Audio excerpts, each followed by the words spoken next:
Good morning mga kapapo, mga kaibigan. Ngayon, ito ay isang reaction video tungkol sa dating kagwang. So, bumalik siya nung nakaraang buwan. Siyempre, para di lang natin alam kung ano, naghingi daw ng sorry, ganon-ganon. Ito siya ay si Kagwang Damulag. Yan lang ang ano natin. So ngayon, ang latest niya ay meron na din siyang YouTube channel.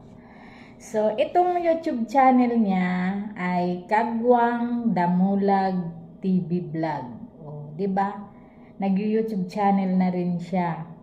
So ang kanyang maano na din siya, oh. Ang kanyang subscriber ay nasa 1,601. Tapos may 31 video na siya. So ngayon, titingnan natin yung mga videos niya. 15 hours ago ay ang views niya ay nasa 118. Marami na din siyang na i-vlog. Talagang ginawan siya ng channel ng, siyempre balay mo baka kaibigan. So ayan yung niya. Tingnan natin kung kailan ginawa yung channel niya. Nag-join siya nung February 28. Ngayon lang taon 2024. So may 34,900 views na siya naipon.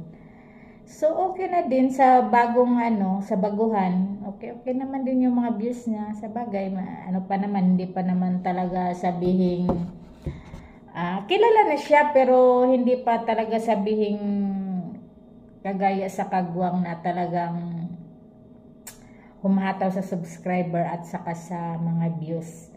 Sana, kung hindi lang sana siguro siya umalis, kung nagpapaalam lang siya ng ng mabuti, 'di ba? Siguro isa na din siguro siyang siyempre maraming sumusuporta na din sa kanya. Kaso nga hindi naman siya nagpapaalam, basta lang hindi na pumapasok. Pero wala namang sa kanya. Kumbaga mga issue, basta hindi lang siya nagpapaalam, hindi lang siya pumapasok. O, diba? Kaya ngayon, siyempre, as tayo, suporta na lang, nanonood sa kanyang video para siyempre, parang na din, diba, anong mga latest na mga kawawa naman do. Support na lang tayo. So, yun lang, maiksing lang ako, reaction video kay Kagwang Damulag TV Vlogs. So, sana lumago ang iyong channel at maraming manonood. Ito ay isang reaction video lang, kaya ayun lang ang aking maisi-share. So, maraming salamat at saka don't forget to like naman sa aking channel, sa Tora. Puro na ako reaction video dito kasi nga siyempre, wala nang tayong magagawa. Gusto kong mag-charity, pero di pa sa ngayon. Baka, pag for good na tayo, baka mag-full-time, na din ako. Magbablog. O, diba? Lang to, kumbaga, pang araw-araw lang to. O, wala lang lang.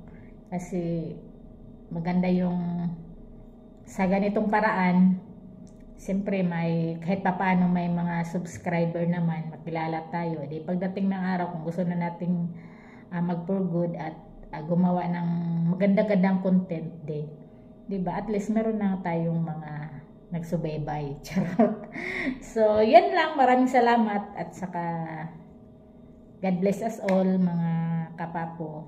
Ingat kung saan man tayo o saan man kayo sa bansa na naroon, kaya ingat lang palagi.